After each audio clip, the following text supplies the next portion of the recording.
Literate Discussions with M. David Hornbuckle.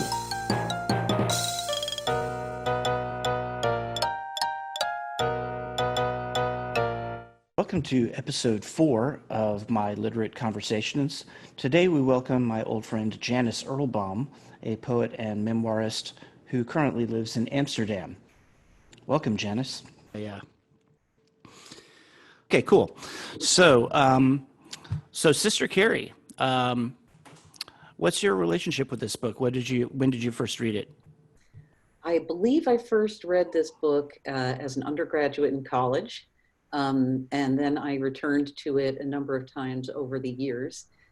Most recently, yesterday, I reread it because I wanted to bone up for this. Okay. Just basically, just first off, what attracts you to this book? What is it that you really appreciate about it? There is so much that I appreciate about this book, but it's not the language itself. It's not the word choice or the voice necessarily, but it's really about the characters, the psychological complexity of the characters, and the plot. The plot is good. The plot is very dramatic. Yeah. It's basically A Star is Born. So right, it is very much like A Star is Born. Yeah, it's very exciting, and so I think it's the characters and the plot, but specifically the way in which Dreiser draws the characters, and he spends a good amount of time on their internal emotional state and their mental state. So you really do feel like you're watching real people. Yeah, I noticed that too, especially in that first chapter. He goes back and forth between kind of being in Carrie's head and also being, I'm forgetting the name of the character, but Drouet. The guy Drouet. Drouet, the guy she meets on the train. Yeah. We also learn an awful lot about him very early on. Yes. Yeah. And his psychology and his motivation and his chick picking up techniques. Totally. He was like an early pickup artist, but he's, his name is Drouet, like Drouet, Right. But he's not a stock character. He is a stock character, but this guy does not stay a stock character. He has conflicting feelings. He has sort of a roundness and a richness. He's not just one-dimensional, and most of the characters have that, and it sticks so closely with the main characters that you're really in their heads the whole time. So I think that's the most remarkable thing about it for me. Yeah. So as what I know about you, and it has been recorded in your memoirs, is that you grew up in New York City. Yes. So you're not like Carrie in a lot of ways. You didn't come from a small town and get swept up by the big city like that. No. But do you identify with Carrie in any way? That's a hard question. I guess I must have, when I first read the book, I guess I must have identified with Carrie when I first read the book. I was, 18 or 19 then. Right. I too wanted more than I had. So yeah, I think in that way I did identify with her. Also, she wanted a career on the stage, and while I was not trying for a career on the stage, I wouldn't have turned one down if you had offered it to me. Right. So, and you did end up on the stage in some ways, Yeah. You did stand-up comedy for a long time, and you were a performance poet for many years. Right. So. Right. Yeah. Not exactly, Carrie Medenda on Broadway, as she turned out to be, but yeah. Yes, I did wind up sympathizing with her quite a bit. What's interesting is how much you wind up sympathizing with the other characters who are not always particularly great to Carrie, who are kind of exploitative of her in many ways, and you wind up feeling a tremendous amount of sympathy for them too. That's remarkable. Yeah, it's pretty remarkable feat for a writer to be able to make a character who's fundamentally unlikable, like Drouet, and make you feel something for them. Yeah. I mean, and the thing is that he's not totally unlikable. You can kind of No, but he's get into his I mean, get into his shtick. Yeah. Just because we have known people in real life who are like that, and they tend to be horrible predators and not like Right. charming, somewhat con men.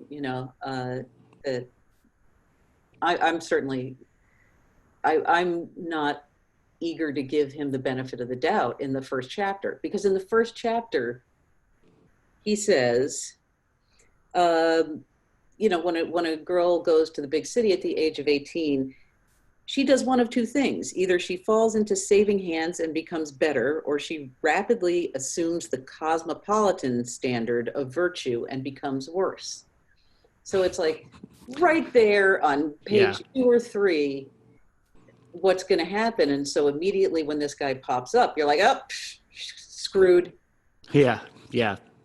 That's it. She didn't even get off the train. And she gives him her address, like, after she's known him for 5 minutes, Yes, and she thinks that's how naive she first. is. Yeah. Right. So she's like, oh, should I? And then she does, because he's so skillful and like he knows how to make it a fait accompli before she even does it. So very, very, very, very skilled pickup artist. Yeah. What else do you notice about these opening chapters that you said you bookmarked a couple of things? Well, one of the things I like least about this book is the condescending, bloviating tone where he's Dreiser is so high above everybody in it, especially Carrie, who is, she's carrying this cheap suitcase and the feet were rather flat. She couldn't even toss her head in a charming manner, like, Right. All the and it's so highfalutin. And he goes on. There are just 4 paragraphs in every chapter that you can just skim. You recognize them on the page because it's block of text, block of text, block of text, block of text. And there's no proper names in it, and there's no dialogue, and it's just like it was dark out. Right. 4 paragraphs, right? Here is an example of his unnecessary bloviating. Evening, that mystic period between the glare and gloom of the world when life is changing from one sphere or condition to another. Ah, the promise of the night, what it does not hold for the, like, what? It's evening. Okay, we get it. Yeah, we get it. And I think that specific type of overwritten detail is a hallmark of the realistic and naturalistic writers of that era. And that's definitely a choice that we would not make today. Right. As writers. To regard our characters with from such a lofty height. No. Right. Because the idea is just kind of like to get in as close as you can, right, to the nitty gritty of it. Yes. And I'm also judging things by today's standard in that, like, right. If I'm reading this in 1900, I may not know what a factory looks like. So if he's going to stop and describe a factory, that's all going to be new to me. Whereas and the thing that he does about department stores. Like. He does that thing about department stores where he says, at this time, department stores were a brand new thing. Nobody knew about them yet. Now they're very popular, but he's writing about something that happened 25 years ago, right? Right. And so for his audience, they know what a department store is. But just in case you didn't, I'm going to tell you exactly what a department store is and go into a great amount of detail about it. Right. He didn't think it was going to be a fad that lasted, just in case. Right. Like just in case by the time you read this, there are no department stores anymore. I'm going to tell you what this is what this is. Welcome to 2020. So I think that part of that style of realism is almost kind of like sociological study of a moment in time, and it's so it's kind of like and ethnography, kind of. So Yeah. it's like he's describing everything about the situation, even stuff that's obvious. Right, right. But I'm appreciating what you're saying, because one of the things that I remember loving was watching, spoilers, the slow decline of the man who Carrie winds up with. Right. And how much it cost him to live, and what it was like to live on the Bowery back when the Bowery was the Bowery. At one point, he desperately takes a job driving a tram, and he's a strike breaker, and he gets beaten. Like there's a lot of sociological detail in there that, What else? Anything else that you? well, as a native New Yorker, it is really fun to read about what New York was like in the 1900s and to sort of compare that map with the map in my mind. So that's another part of the scenery and the setting that Sure. really is fun. Also, her ascent as an actress is very satisfying. It's very, vicariously pleasing to watch her go from sort of, naive goof, and she rises and rises. She sort of keeps like getting a lucky break. And that's fun too. Watch her move up in the world. Watch somebody offer her like a free super duper dope hotel suite for free just because she'll bring publicity. That's the early sponsorship deals. Like that's fun to read. That's Sure. But meanwhile we've got Firstwood, her ex-man, who's doing this while she's going up. Right. Yeah. Yeah. Yeah. They're going in opposite directions, and Right.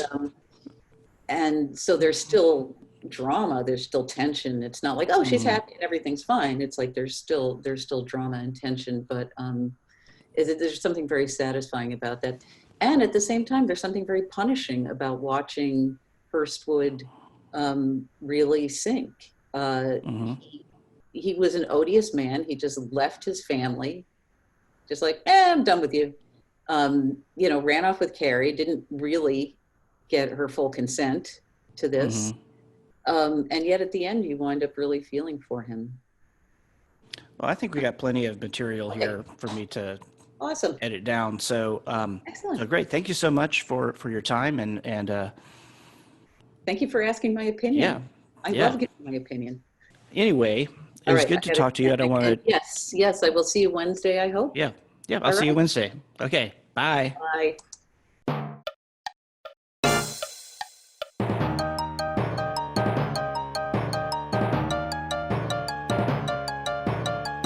Literate Discussions with M. David Hornbuckle.